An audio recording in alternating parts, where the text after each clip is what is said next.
آنسو سے مٹھائی تک۔ ایک صاحب شدید مالی تنگی کا شکار تھے۔ کھانا پینا تو خیر پورا ہو جاتا تھا، مگر رہائش کی سخت پریشانی تھی۔ وہ ایک اللہ والے بزرگ سے عقیدت رکھتے تھے۔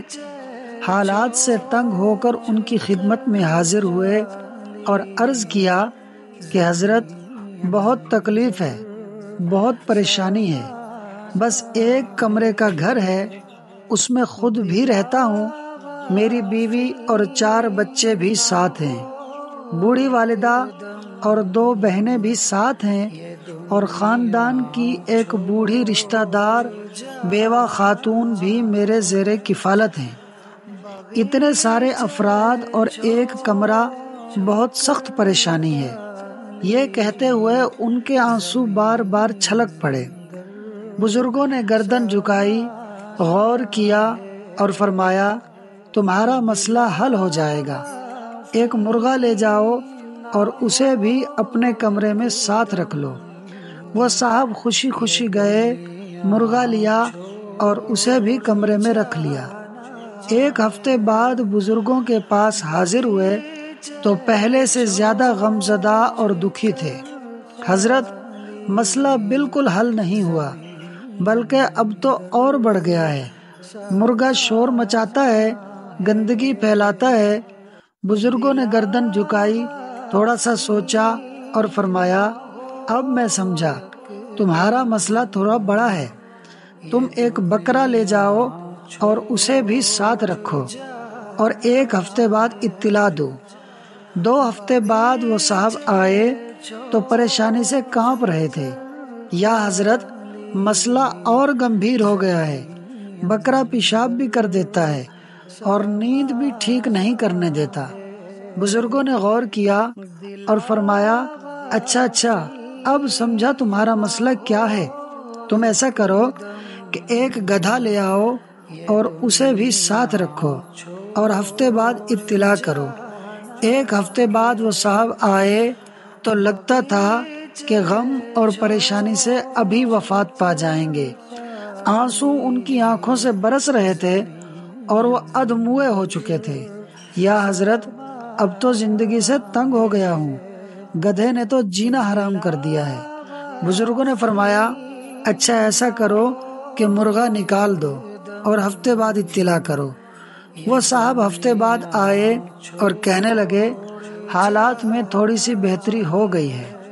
بزرگوں نے کہا، اچھا اب بکرا بھی نکال دو اور ہفتے بعد اطلاع کرو۔ ہفتے بعد انہوں نے آ کر بتایا کہ حالات پہلے سے کافی بہتر ہیں۔ فرمایا، اب گدھا بھی نکال دو اور ہفتے بعد اطلاع کرو۔ ہفتے بعد وہ صاحب آئے تو ہاتھ میں مٹھائی کا ڈبہ تھا، چہرے پر مسکراہٹ اور انگ انگ میں خوشی۔ یا حضرت، مسئلہ بالکل حل ہو گیا ہے۔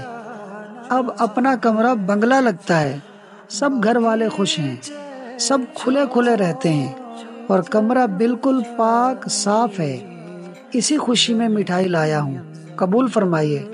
وہ صاحب مٹھائی دے کر چلے گئے تو بزرگوں نے فرمایا کہ اب اس کی گاڑی کامیابی والی سڑک پر آ گئی ہے۔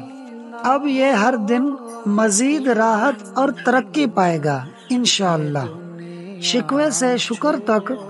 وہ صاحب جب پہلی بار بزرگوں کے پاس آئے تھے تو وہ رو رہے تھے، اور آخری بار جب آئے تو خوش تھے۔ حالانکہ وہی کمرہ تھا اور وہی افراد، کچھ بھی اضافہ نہ ہوا تھا۔ آنسو سے مٹھائی تک کا یہ سفر، شکوے سے شکر تک کا یہ سفر بظاہر بہت چھوٹا ہے، مگر حقیقت میں یہ زمین سے آسمان تک کے سفر سے بھی زیادہ بڑا ہے۔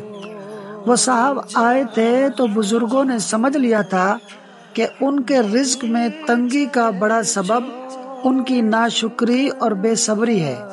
یہ اگر ناشکری چھوڑ دیں تو ان کی روزی کے تمام دروازے کھل جائیں گے۔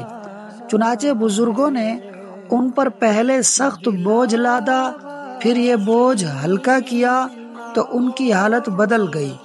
اپنی بیماری میں کراہنے والا کوئی شخص ہسپتال کے ایمرجنسی یا کیجویلٹی وارڈ میں چلا جائے تو واپسی پر وہ شکر ادا کرتے ہوئے نکلتا ہے۔ شیطان کا ایک نام کفور ہے، بہت بڑا ناشکرا، اور یہی ناشکری شیطان کے ہتھیاروں میں سے ایک مہلک ہتھیار ہے۔ شیطان سارا دن اور ساری رات ناشکری بانٹتا ہے۔ آپ کے پاس جو سواری ہے، آپ کو اس سے اچھی سواری کے لالچ میں ڈال دے گا، تب اپنی سواری حقیر نظر آئے گی تو ضرور ناشکری ہوگی، اور جب ناشکری ہوگی تو پھر برکت ضرور اٹھ جائے گی۔ اس لیے ضروری ہے کہ ہم شیطان کے اس وار کو سمجھیں اور اللہ تعالی نے ہمیں جو کچھ عطا فرمایا ہے اس پر اللہ تعالی کا شکر ادا کریں اور اپنے دل کو اس نعمت پر راضی کریں۔ آج مسلمانوں میں جو ہر طرف رزق کی تنگی اور بے برکتی پھیلی ہوئی ہے، اس کا ایک بڑا سبب یہی ناشکری ہے۔ اس ناشکری سے ہم سب توبہ کریں اور اللہ تعالی سے دعا مانگا کریں، یا اللہ مجھے جو عطا فرمایا ہے اسی پر مجھے خوشی اور قناعت عطا فرما دیجیے۔ میں اس پر راضی ہوں جو کچھ اللہ تعالی نے مجھے عطا فرمایا ہے۔ بیوی، اولاد، مکان، خوراک، کپڑے، صحت وغیرہ، ان سب میں ہم شکر گزاری کے راستے کو اختیار کریں۔ دوستو، ویڈیو پسند آئی ہو تو لائک اور شیئر کر دیں، اور مزید ایسی دلچسپ اور سبق آموز کہانیاں سننے کے لیے ہمارے اس یوٹیوب چینل فاز سنو کو سبسکرائب کر لیں۔ شکریہ۔ الحمدللہ۔